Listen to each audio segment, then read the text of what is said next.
Alibek. Alo.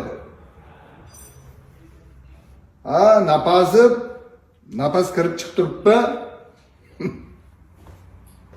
Nima? Mashina olding? Oti nima? Travers? ha, tabrik. Boraymi, haq berasanmi? Ha, boramiz. Kostyumida joy qolmaganga o'xshaydi-da, medal taqishga. Endi boshingga o'tibdi. Travers. Qanaqa mashina bo'lar ekan? Va Jiguli nimalar iskisi bor-ku, shundan bo'lsa kerak-da, qani bir borib ko'raylik, qanaqa ekan. Qanaqa joy bu edi?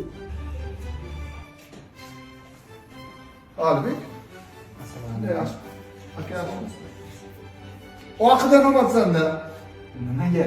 Bu qorani ichida odam qizib ketadi-da, issiqni tortadi. Qara bagan turadi. Issiq tortadi. Keyin aka bunga borkim deb bir tosh teksa chizig'i bilinib qolardi. Agar tosh teksa mana shu detayling xizmatiga olib kelasiz, juda ham chiroyli qilib beramiz. Bu kim nima aralashyapti? Bu kishi butun Samarqand viloyatimiz bo'yicha eng oldi detailing xizmatlarini Detailing nima u, men tushuntirib. Bu sohani 20 yildan beri tajribali ustoz hisoblanamiz.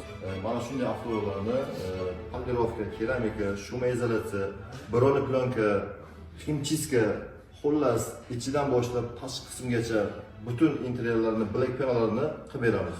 to'g'risi men boshqa yerlarga ham borib solishtirdim. Aynan mana shu yerdagi xizmat boshqa joylarda 400-500 dollarga qimmat. Sifatiga ham gap yo'q, xizmatga ham. Buyursin. Rahmat. Lekin menga bir muzday joy kerak bo'lyapti-da, kuyib ketyapti. Yonyapti. O'tiring ham shu yerlarda. Qanaqa mashina bu? Nechta odam mana bunga? Avtobusmi bu? Alohida. Menga muzday joy kerak. Mana konditsionerdagilarga qo'shdik. Abduf abagrifi ham bor mana. U nima degan Abagir degan? Isitadi, sovutadi degani. Yaxlat. Ha, yaxlat. Sidina yaxlasin. Ha, yaxlayapti mana. Ha, yana ham ko'proq yaxlat. Lekin siz ko'rinishingiz juda ham chiroyli. Agar mana shu chiroyingizda sizni yangam ko'rsa, yana sizga qaytadan turmushga chiqaman deydi. Tog'ay? Ha. Yemasa men bu tarafda o'tirishim kerak ekanda rolda. Unda nima der edi?